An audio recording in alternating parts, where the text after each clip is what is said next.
नमस्कार, आदाब, सत श्री अकाल, जय भीम, जोहार। मेरा नाम सूरज कुमार है। आप देख रहे हैं हमारे यूट्यूब चैनल आरक्षण सा।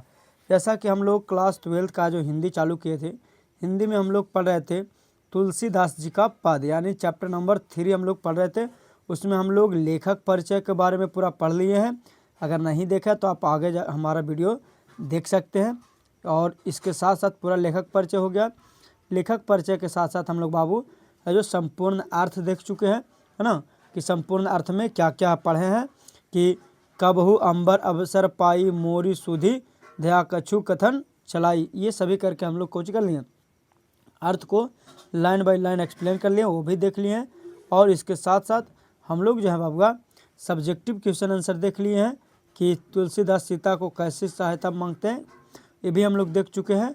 उसके साथ साथ हम लोग जो लाए हैं वो क्या है, तो वो है आपका बाबूआ यानी काव्य खंड का, यानी आपका कुछ है तुलसीदास जी का पद का ऑब्जेक्टिव क्वेश्चन क्या लाए हैं, तो ऑब्जेक्टिव क्वेश्चन हम लोग लेकर आए हैं। ठीक है, तो बिना किसी टाइम गवाए हम लोग चलते हैं यानी ऑब्जेक्टिव पर। ठीक है, तो ऑब्जेक्टिव के बारे में हम देखते हैं। रुक जाइए 1 मिनट, जूम कर लेते हैं। हाँ ठीक है, चलिए। तो सबसे पहला ऑब्जेक्टिव कहता है तुलसीदास का जन्म कब माना जाता है, यानी तुलसीदास जी का जन्म कब हुआ था, तो वो हुआ था बाबू आपका कब, तो 1543 ईस्वी में। कब हुआ था, 1543 ईस्वी में। हम लोग फास्ट करेंगे क्योंकि टाइम को ज़्यादा व्यर्थ नहीं करेंगे। कहते हैं तुलसीदास का बचपन का नाम क्या था, तो तुलसीदास का कहा जाता है कि बचपन का नाम क्या था, राम बोला था। कारण था क्योंकि जो बच्चे जन्म लेते हैं तो बच्चे जन्म लेने के समय रोते हैं, लेकिन ये जैसे ही जन्म लिए थे तो राम का नाम लिए थे, इसीलिए इनको कुछ कहा जाता है, राम बोला कहा जाता है।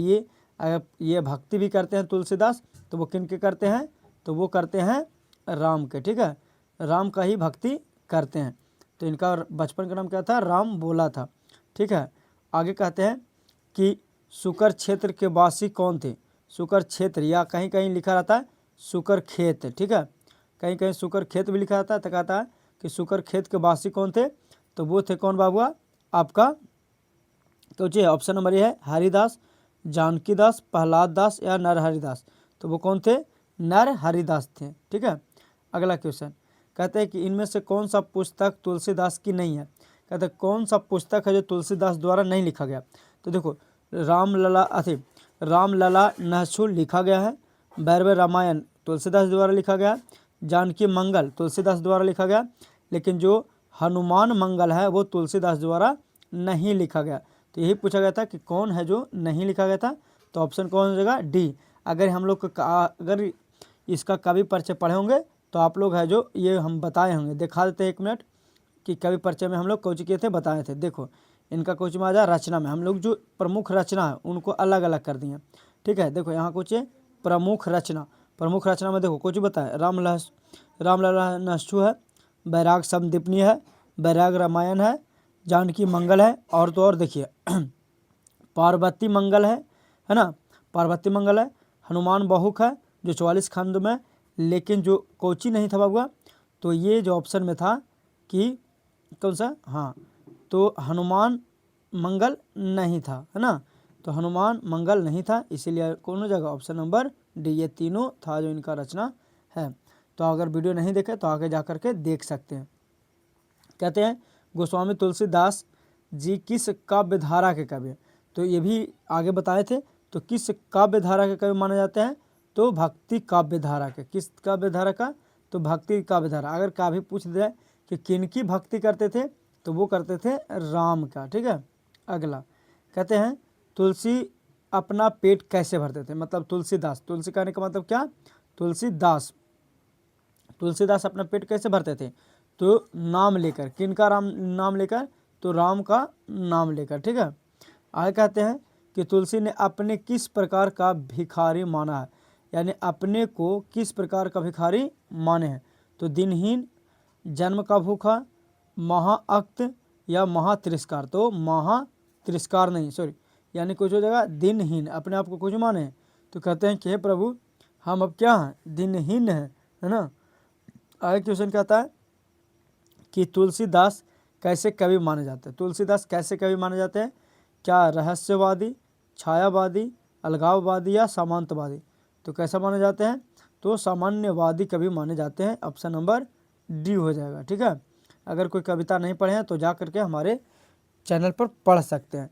और जितना ज़्यादा से ज़्यादा हो सके जल्दी सब्सक्राइब करो, क्योंकि 50 सब्सक्राइब हो जाएगा तो हम लोग है जो लाइव आ जाएंगे, तो सब्सक्राइब भी किया कीजिए। कहते हैं कि बैरवे रामायण किसकी रचना, तो बैरवे रामायण किनकी रचना, तो तुलसीदास जी का। अभी बताए हैं किनकी रचना, तुलसीदास जी का। उसके साथ साथ कहते हैं कि कबहू अवसर अम्ब पाई में अम्ब, अम्ब मतलब होता है सीता। अम्ब किसके लिए उपयोग किया गया, यानी अम्ब का संबोधन किसके लिए था, तो अम्ब का संबोधन था सीता के लिए। तो सी इज राइट आंसर हो जाएगा। ठीक है, अगला क्वेश्चन क्या था, 11 नंबर क्वेश्चन कि पाठ्य पुस्तक से संकलित तुलसीदास के पद तुलसीदास की किस कृति से लिया गया। मतलब है कि जो तुलसीदास के जो पद हैं, है ना, तुलसीदास के जो पद है वो किस कविता से लिया गया, यही पूछा गया। तो वो किस कविता से लिया गया था, तो विनय पद से लिया गया था। किससे लिया गया था, तो विनय पद से लिया गया था। आगे कहते हैं कि तुलसीदास किस काल के कवि हैं, है ना, तुलसीदास किस काल का कवि है, तो भक्ति काल का। किस काल का है, भक्ति काल का है। ठीक है, अगला क्वेश्चन कहते हैं गरीब निवाज कैसा शब्द है, तो यह है एक विदेशी शब्द है। कैसा शब्द है, विदेशी शब्द है। आगे कहते हैं तुलसीदास के गुरु शिक्षा गुरु कौन थे। देखो, एक होता है शिक्षा गुरु और एक होते हैं दीक्षा गुरु। तो दोनों में अंतर है। शिक्षा गुरु वो होते हैं जो हमें साहित्य सिखाता, मार्गदर्शन देता है, जिंदगी में प्रकाशवान करता है, उजाला लाता है, वो शिक्षा गुरु होता है। दीक्षा गुरु वो होते हैं जो हमें आध्यात्मिक की ओर ले जाए, यानी भक्ति की ओर ले जाए। तो हमको से कुछ पूछा गया था शिक्षा गुरु, तो शिक्षा गुरु कौन हो जाएंगे, तो शिक्षा गुरु हैं शेख सनातन। जबकि यही पूछ दिया जाए कि दीक्षा गुरु कौन थे, तो दीक्षा गुरु हैं आपका कौन, तो ये है नर हरिदास। तो दीक्षा गुरु कौन हो जाएंगे, नर हरिदास। जबकि शिक्षा गुरु कौन हो जाएंगे, तो वो हो जाएंगे शेख सनातन। नहीं नहीं है तो आगे आप जा करके हमारे कविता में पढ़ सकते हैं। देखिए आपका शिक्षा दीक्षा के बारे में बताएं। देखिए यहाँ क्या है, यहाँ शिक्षा और दीक्षा गुरु। शिक्षा गुरु दीक्षा गुरु कौन थे, नरहरिदास। जबकि शिक्षा गुरु कौन थे, शेख सनातन, जो कि काशी का विद्वान थे। तो ये सब ऑलरेडी है जो हम पढ़ा दिए हैं। अगर आप नहीं पढ़े हैं तो हमारे चैनल पर जा करके क्या कर सकते हैं, पढ़ सकते हैं। ठीक है, चलिए आगे। तो आगे कुछ कहा कि तुलसीदास के शिक्षा गुरु कौन थे, तो शेख सनातन थे। अगला क्वेश्चन कहता है कि इनमें से कौन सा रचना तुलसीदास की है। तो तुलसीदास की रचना कौन सा है, तो विनय पत्रिका है जो तुलसीदास की रचना है। आगे कहते हैं कौन सी कृति तुलसीदास द्वारा रची है। अब कौन सा कृतियाँ है जो तुलसीदास द्वारा रचा गया है, तो वो है रामचरित्र मानस। ठीक है, रामचरित्र मानस है जो तुलसीदास द्वारा रचा गया है, तो यानी सी इज राइट आंसर। ठीक है, आगे कहते हैं कि किस कवि का मूल नाम राम बोला था। तो राम बोला किनका नाम था, तो वो था तुलसीदास जी का। ठीक है, आगे है कि मानस मतलब कौन, रामचरित्र मानस। रामचरित्र मानस का रचना काल कब का है, तो अगर संवत में दे तो संवत हो जाएगा 1631 संवत। देखो अभी जो संवत एक अलग होता है, संवत चलता है जो कैलेंडर के अनुसार चलता है, धर्म के अनुसार। अगर अभी की बात किया जाए तो संवत है 2082। कितना संवत है, 2082। लेकिन ईस्वी की बात किया जाए तो ईस्वी चल रहा है क्या, 2026। ईस्वी क्या चल रहा, तो ईस्वी चल रहा है 2026, 3 मार्च 2026 चल रहा। लेकिन अगर यही संवत की बात किया जाए तो अभी हम लोगों का संवत है जो 2082 है। तो ऐसे ही जब रामचरितमानस लिखा गया था तो उस समय का संवत कितना था, तो 1631 संवत में लिखना शुरू किए थे और 1633 संवत में ख़त्म किए थे। ठीक है, और इसके बारे में अगर उस समय ईस्वी की बात किया जाए तो उस समय का ईस्वी जो था 1574 चल रहा था। ईस्वी अगर जौन समय रामचरितमानस लिखा गया था उस समय क्या चीज़ चल रहा था, ईस्वी की बात किया जाए तो 1574 चल रहा था, और लिख के ख़त्म कब किया गया था, तो 1576 में। हाँ, अगर ही संवत में दिया रहता तो 1633 का था। उसके साथ साथ ये इसको लिखने में, रामचरितमानस को लिखने में कितना समय लगा था, तो 2 वर्ष 7 माह और 18 दिन लगा था। ठीक है, 2 वर्ष 7 माह 18 दिन है जो लगा था, जबकि हम बता दिए हैं। देखो यहाँ आपका ग्रंथ में जो पढ़ाए हैं, जब कभी परिचय पढ़ाए होंगे तो ग्रंथ के स्पेशल बताए हैं। देखिएगा तुलसीदास की विशेषता हो गया। अच्छा, यहाँ साहित्य की विशेषता वो कहाँ गया, हाँ देखिएगा लिखा है ना, रामचरितमानस का रचना काल के बारे में। तो संवत की बात किया जाए 1631, कब ईस्वी की बात किया जाए तो 1574, रामनवमी के दिन था, अयोध्या में लिखा गया था। ठीक है, पूर्ण कब हुआ था तो संवत 1633 में पूर्ण हुआ था, और यानी अगर ईस्वी की बात किया जाए तो 1576 में। अगहन का महीना था, शुक्ल पंचमी। लिखने में कितना दिन लगा तो 2 वर्ष 7 माह 26 दिन लगा था। कितना 26 दिन लगा था। ठीक है, तो ये हो गया किसके बारे में, रामचरित्र मानस के बारे में। तो ये पूछा जाता है कि रामचरित्र मानस को लिखने में कितना समय लगा था या कब के रचना काल था। तो कब का रचना काल था तो वो था आपका बाबू यानी 1631 संवत का। अगला, रामचरित्र मानस किस भाषा में लिखा गया था। तो रामचरित्र मानस जो है अवधी भाषा में लिखा गया था। किस भाषा में लिखा गया था, अवधी भाषा में। अगला कहा जाता है कि विनय पत्रिका का भाषा क्या था। तो विनय पत्रिका का भाषा था ब्रज भाषा। विनय पत्रिका का भाषा क्या था, नहीं ब्रज भाषा। तुलसीदास का जन्म कहाँ हुआ था तो तुलसीदास जी का जन्म हुआ था राजापुर, बांदा, उत्तर प्रदेश, जो कि कवि परिचय में पढ़ा दिया गया है। ठीक है, आगे कहते हैं कि हनुमान बाहुक को तुलसीदास के किस कृति का एक अंग माना जाता। हनुमान बाहुक तुलसीदास के किस कृति का एक अंग है तो किस कृतिया का है बाबा, तो वो है आपका गीतावली का। किसका है, गीतावली का है। ठीक है, अगला क्वेश्चन कहता है, एक मिनट रुक जा, हाँ ठीक है, अगला क्वेश्चन कहता है कि रामचरितमानस का प्रधान रस क्या है। तो रामचरितमानस में एक भक्ति रस है। रामचरितमानस में कौन सा रस है, भक्ति रस है। आगे कहते हैं कि रामचरितमानस क्या है। तो रामचरितमानस एक महाकाव्य है, एक कविता है ना। तो रामचरितमानस से क्या है तो महाकाव्य है। अगला कहते हैं कि इनमें से कौन सी रचना तुलसीदास की नहीं है, मतलब कौन है तुलसीदास द्वारा नहीं लिखा गया है। तो कवितावली, बैराग रामायण, गीतावली, राधा स्तुति।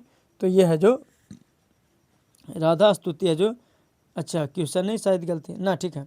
तो राधा स्तुति है जो इनके द्वारा नहीं लिखा गया है। 25 के डी। आगे कहता है तुलसीदास की पत्नी का नाम क्या था। तुलसीदास के पत्नी का नाम क्या था तो पत्नी का नाम था प्रभावली था, सॉरी रत्नावली था। कौन था, रत्नावली थी। आगे कहते हैं कि गोस्वामी तुलसीदास हिंदी के कैसे महाकवि हैं। तो वो है जातीय महाकवि। कैसा कवि है तो जातीय महाकवि है। आगे कहते हैं तुलसी गीतावली किसकी रचना है। तो गीतावली किनका रचना है तो वो है तुलसीदास जी का। आगे क्वेश्चन कहता है तुलसीदास का अस्थाई निवासी कहाँ थे। तो तुलसीदास कहाँ रहते थे तो वो रहते थे काशी में। तुलसीदास कहाँ रहते थे तो वो रहते काशी में, अस्थाई निवासी थे काशी का। अच्छा ये है बाबू जो 2023 में क्वेश्चन पूछा गया है। कुछ कहा गया कि नाम ले भरे उधर एक प्रभु दासी दास कहा, यह पंक्ति में किस शीर्षक से लिया गया। तो ये शीर्षक किससे लिया गया तो तुलसीदास के पद से लिया गया। किससे लिया गया तुलसीदास के पद से। ये भी क्वेश्चन 2023 में पूछा गया। कहता कुछ है कि हिंदी का साम्यवादी कवि किसे कहा जाता है। तो साम्यवादी कवि किनको कहा जाता है तुलसीदास जी को, जो कि आगे बताएं। अगला क्वेश्चन कहता है कि तुलसीदास का सर्वश्रेष्ठ महाकाव्य कौन था। तो महाकाव्य में कौन आता है तो रामचरित्र मानस आते हैं। ठीक है, रामचरित्र मानस एक कविता है। ठीक है, आगे तुलसीदास की माता का नाम क्या था। तो तुलसीदास के माता का नाम था हुलसी देवी। क्यों जी था हुलसी देवी।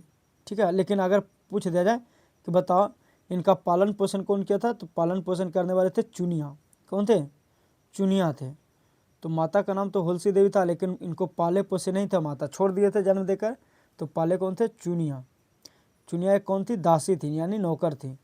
आगे कहते काशी में कितने वर्षों रहकर तुलसीदास ने विद्या अध्ययन किया। तो 15 वर्षों तक रह करके काशी में जो विद्या का अध्ययन किए थे। आगे कहते कवितावली किसके द्वारा लिखा गया तो वो है तुलसीदास जी द्वारा। किनके द्वारा लिखा गया, तुलसीदास द्वारा। अगर वीडियो अच्छा लग रहा है तो लाइक कीजिएगा, शेयर कीजिएगा अपने दोस्तों के पास, और चैनल को सब्सक्राइब कीजिए ताकि है जो बढ़ सके आगे चैनल। कहते हैं तुलसीदास ने अपने युग में किन 2 साहित्यों की भाषा को अपनाए थे। तो यानी अपने युग में किन 2 साहित्यों को, तो एक तो अवधी था, दूसरा क्या था, ब्रज भाषा था। यानी अवधी और ब्रज भाषा को इन्होंने कुछ किए थे, अपनाए थे। आगे कहते हैं तुलसीदास के दीक्षा गुरु कौन थे। अभी बताएं शिक्षा गुरु कौन थे। तो शिक्षा गुरु तो आपका यहाँ पूछा गया दीक्षा गुरु, तो दीक्षा गुरु तो नरहरि दास हैं। लेकिन है जो शिक्षा गुरु कौन थे, तो शेख सनातन थे। कौन थे, शेख सनातन। ठीक है, आगे कहते हैं कि निम्न में से कौन सा रचना तुलसीदास की है, तो शिवा बावनी नहीं, ये तो नहीं है। मसलनामा नहीं है, लहर नहीं है, दोहाबली, हाँ दोहाबली है जो इनके द्वारा लिखा गया। आगे कहते हैं कि हनुमान बाहुक कितने खंडों में रचा गया, तो हनुमान बाहुक है जो 44 खंडों में रचा गया, जो कि हम देखो बाबू यहाँ हम आप लोगों को बता चुके हैं। तो अगर कोई कवि परिचय नहीं देखा है तो आप हमारे जा कर के कवि परिचय है देखा करो। देखो यहाँ लिखा है कि हनुमान बाहुक 44 छंदों में जो कुछ किया गया, संकलित किया गया है। तो अगर वीडियो अच्छा लगता है तो चैनल को सब्सक्राइब कीजिएगा, लाइक कीजिएगा और अपने दोस्तों के पास शेयर कीजिएगा। अगर इतना अच्छा पीडीएफ चाहिए तो आप लोग कमेंट कीजिएगा कि पीडीएफ दीजिए।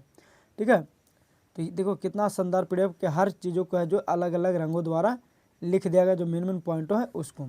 तो फिर मिलते हैं अगले एपिसोड में। Bye, tata, good bye.